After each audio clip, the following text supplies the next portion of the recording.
मंत्री ने कहा, जाओ खुदकुशी कर लो।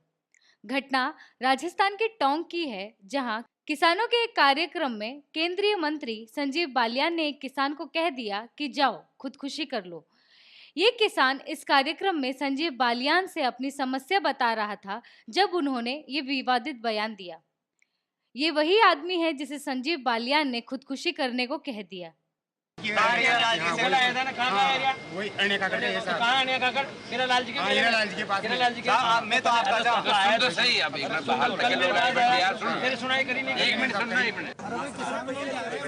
कुछ किसान जब कार्यक्रम के दौरान मेरे पास आए, वहाँ स्थानीय विधायक और सांसद भी उपस्थित थे और उनके द्वारा बिजली की एक समस्या बताई गई। 10 मिनट के करीब उनने मुझसे बात की। स्थानीय विधायक ने बताया कि वो पहले ही अधिकारियों को फोन कर चुके हैं पहले दिन, और उनके क्षेत्र के भी वो रहने वाले नहीं हैं। उसके बावजूद जब शोर मचा तो उन्होंने विधायक की शिकायत मुझसे की। उसके बाद कहा हम विधायक की शिकायत करेंगे। तो उस बात में उसने कहा कि जाओ कर लो। मेरे सामने किसान ने कहीं भी आत्महत्या की बात नहीं की। मेरे से बात करने के बाद मीडिया के सामने उन्होंने बातें की। तो दो बिल्कुल अलग अलग घटनाएं, जहां किसान ने आत्महत्या की बात की और जहां मैंने किसान को कहा जाओ कर लो। मैंने किसान को शिकायत के लिए कहा था जाओ कर लो, क्योंकि विधायक पहले ही उनका काम के लिए फोन कर चुके थे।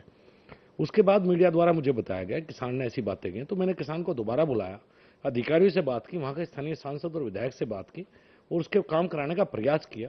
तो दोनों बिल्कुल अलग अलग घटनाओं को जोड़ के एक दिखाया जा रहा है। मेरे द्वारा कहीं ये नहीं कहा गया मैं खुद एक किसान हूं, किसान राजनीति मैंने की है। मैं कभी कल्पना में भी ऐसा नहीं कर सकता।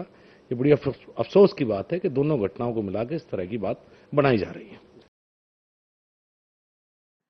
बार डांसर को छूने पर होगी 6 महीने की जेल। महाराष्ट्र सरकार का ये नया फैसला है, जहां बार डांसर को छूने पर हो सकती है आपको 6 महीने की जेल।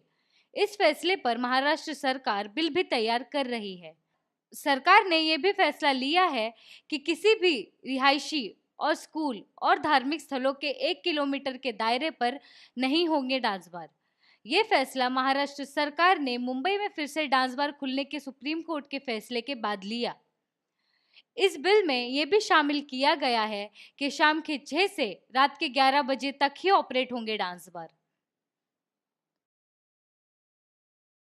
ओडिशा के कृषि मंत्री प्रदीप महारथी के खिलाफ छेड़खानी का आरोप। बीजेपी की विधायक राधा रानी पांडा से मंत्री ने सदन के अंदर ही छेड़खानी की, जिसके बाद ओडिशा के सियासत में मामला गर्मा गया।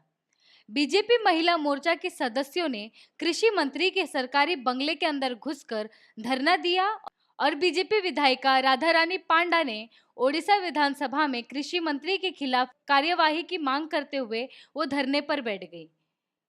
वहीं आरोपी मंत्री ने माफी मांगने से इनकार कर दिया है।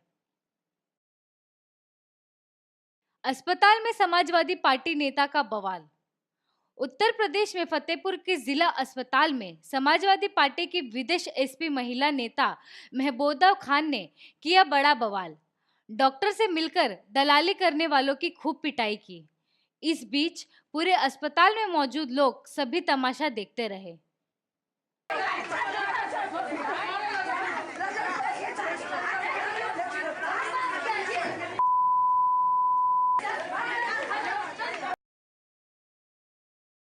लखनऊ मेट्रो के लिए 450 मिलियन यूरो का लोन एग्रीमेंट, साल में चुकाना होगा कर्ज। भारत यूरोप संघ शिखर सम्मेलन पहुंचे नरेंद्र मोदी बुधवार को यूरोपियन इन्वेस्टमेंट बैंक से लखनऊ मेट्रो को लोन दिलवाने के लिए MOU पास किया।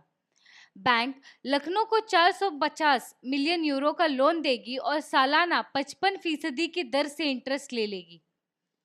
ये कर्ज 20 साल में चुकाना होगा। पहले 4 साल में कोई इंस्टॉलमेंट नहीं देना होगा। बाकी कर्ज की अदायगी बचे 16 साल में होगी। Anila Shaikh, India live news, Mumbai.